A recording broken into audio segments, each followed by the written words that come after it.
خود احتسابی۔ ہم اپنی زندگی کی مشکلات کے کتنے ذمہ دار ہیں؟ ان مشکلات کو ختم کرنے کے لیے ہم کیا کر سکتے ہیں؟ کیا کوئی قابل عمل حل ہے؟ یہ منفرد اور مشقی تحریر چند تجاویز لیے ہوئے ہے۔ یہ تجاویز آپ کو حیران کر دیں گی، چونکا دیں گی۔ گفتگو بدلیے اپنی زندگی کے لیے۔ شمع گھر میں داخل ہوتے ہوئے یہ سوچ رہی تھی کہ آخر ایسا کیا ہو جس سے لوگ اپنی حیثیت اور اپنے کردار کی طاقت کو پہچان سکیں۔ یہ سوچتے ہوئے اس کے دماغ میں آج کے دن کے سب واقعات آنے لگے۔ اسی اثنا میں اس کے خاوند نے اسے مخاطب کیا۔ آج کن سوچوں میں گم ہے میری بیگم؟ او، آپ پہنچ بھی گئے؟ کچھ نہیں، بس وہی روز کے قصے۔ چلیں آپ بھی فریش ہو لیں، کھانا کھاتے ہیں۔ 5 منٹ بعد دونوں کھانے کی میز پر ڈسکشن میں مصروف تھے۔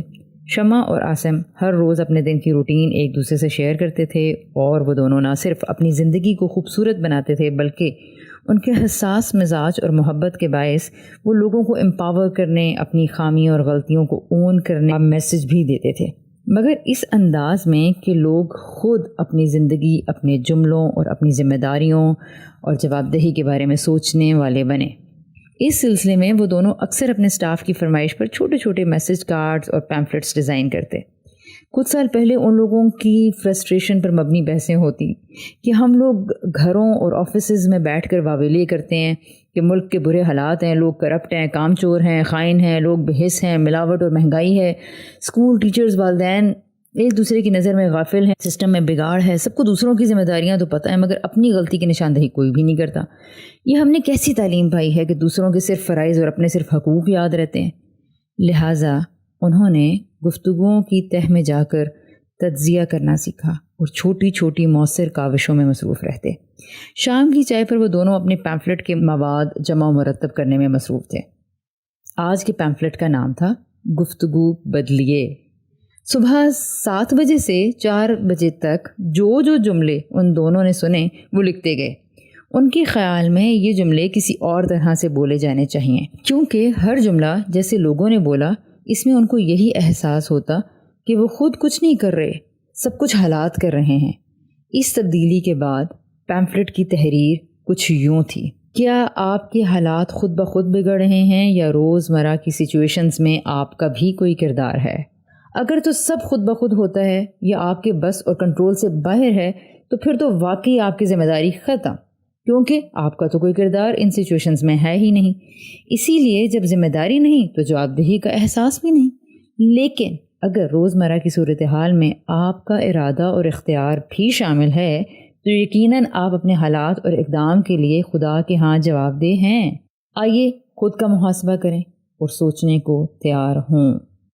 اگر ہم لوگ یہی جملے بولتے رہے تو کبھی خود کو بدلنے کے لیے کوئی تیار نہیں ہوگا، بلکہ ہر خرابی اور کوتاہی کا ذمہ دار دوسروں کو ٹھہرایا جائے گا، حالات پر ہی ذمہ داری دھرے گا۔ لہٰذا اپنی ذمہ داری پہچانیے اور اپنے جملے بدلیے۔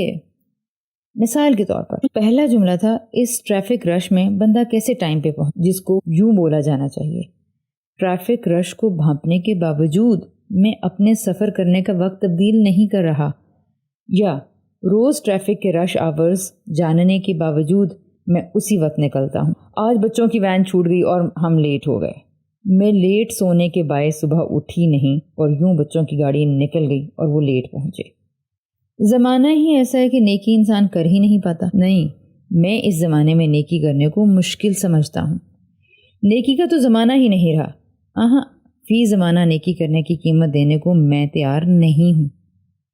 1 لاکھ کی تنخواہ میں گزارا مشکل ہی ہونا ہے نا۔ میں نے اپنے اخراجات اپنی تنخواہ سے بڑھا رکھے ہیں اور نہ اخراجات کم کرنے کو تیار ہوں نہ وسائل بڑھانے کو۔ سڑکوں اور بازاروں میں صفائی رہ ہی نہیں سکتی۔ ہم سڑکوں بازاروں کی صفائی نہیں رکھتے، نہ صفائی کرنے اور رکھنے کو اہمیت دیتے ہیں۔ میں اپنے ہسبینڈ سے گفتگو شروع کر ہی نہیں پاتی۔ میں اپنے ہسبینڈ سے گفتگو کرنے کے نتیجے میں پیدا ہونے والی ٹینشن کا سامنا نہیں کرنا چاہتی۔ میری بیوی بے وقت بات کر کے مجھے غصہ چڑھا دیتی ہے، یا پھر کہ میری بیوی مجھے بات بات پہ غصہ چڑھاتی ہے۔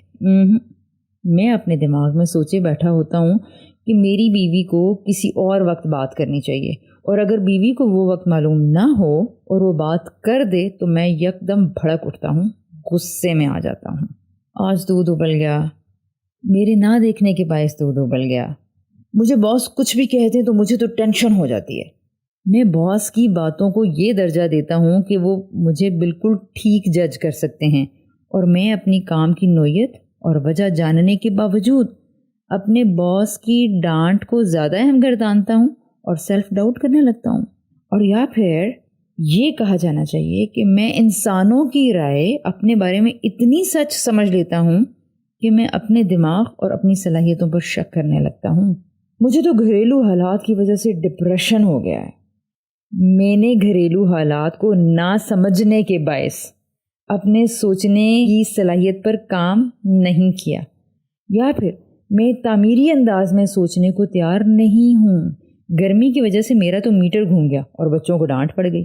میں نے موسم کی شدت کو اس قدر اپنے اوپر حاوی کیا کہ اپنے بچوں پہ غصہ نکالا۔ لڑکے تو ہوتے ہی شرارتی ہیں۔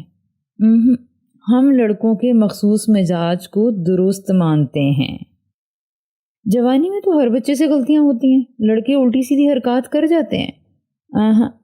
ہم اپنے لڑکوں کی تربیت اس انداز میں کرتے ہیں کہ وہ اپنے اقدام کے بارے میں زیادہ سوچتے سمجھتے نہیں ہیں اور بے پرواہی کا رویہ برتتے ہیں، جس کو ہم معمولی گردانتے ہیں۔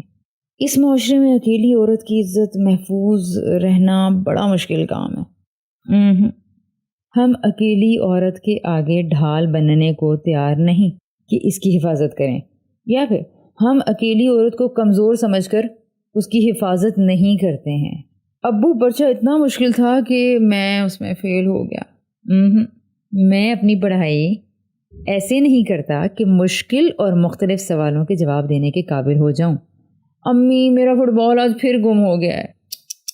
امی میں اپنے فٹ بال کی حفاظت نہیں کرتا اور ایک بار پھر میں نے گما دیا۔ میرے اتنے وسائل نہیں ہیں کہ میں آپ کو قرضہ دے سکوں۔ میں اپنے محدود وسائل میں اپنی ضروریات کو ترجیح دیتا ہوں اور اس لیے آپ کو قرضہ نہیں دوں گا۔ یا پھر یہ ایسے کہا جانا چاہیے کہ میں اپنے محدود وسائل میں سے اپنی ضروریات کو پورا کرنا زیادہ اہم سمجھتا ہوں، اس لیے فی الوقت آپ کی مدد کرنے کو تیار نہیں۔ آج کل کے بچے اتنے بگڑے ہوئے ہیں کہ کسی بڑے کا حکم نہیں مانتے، اس لیے ان پر شیر کی نگاہ رکھنی پڑتی ہے۔ ہم آج کل کے بچوں کے مسائل سمجھنے کو تیار نہیں، اس لیے ان کی ہر بات اور مطالبہ کو غلط سمجھتے ہیں، یا پھر اس بات سے چڑھتا ہوں میں کہ میری بات کے مقابل بچے اپنی رائے رکھیں، یا ہم بچوں کے الگ انفرادی وجود کو ماننے کو تیار نہیں، اس لیے اپنا ماتحت رکھنے کے لیے ان کو ڈراتے ہیں۔ ایک میری ایمانداری سے تو معاشرہ نہیں بدلے گا نا۔ میں اپنے عمل میں اپنے حصے کی ایمانداری کو ضروری نہیں سمجھتا، یا مجھے اپنے حصے کے کام کے اجر کی اتنی زیادہ امید نہیں کہ میں اس میں اپنی کوشش ڈالوں۔ عورتیں کمزور ہی ہوتی ہیں، ان کو ہمیشہ مرد کے سہارے کی ضرورت رہتی ہے۔ ہم اپنی بیٹیوں کی تربیت بچپن سے ہی یہ بتا کر کرتے ہیں کہ تم کمزور ہو، اس لیے کسی کا سہارا اور تحفظ لے کر جیو۔ زیادہ مصروفیات آ جائیں تو میری نماز رہ جاتی ہے۔ مصروفیات کے آنے پہ میں اپنے کاموں کو ختم کرنے کو ترجیح دیتی ہوں، نماز کو نہیں۔ ان جملوں کو بدلنے سے آپ اپنی زندگی کا کنٹرول اپنے ہاتھ میں لے سکتے ہیں۔ اگر اپنے دن بھر کے جملوں کا محاسبہ کریں تو آپ جانیں گے کہ آپ اپنے کاموں اور اپنے حالات کی ذمہ داری کو پہچان رہے ہیں۔ اسی سے آپ اپنے حصے کا کام کرنا شروع کر دیں گے۔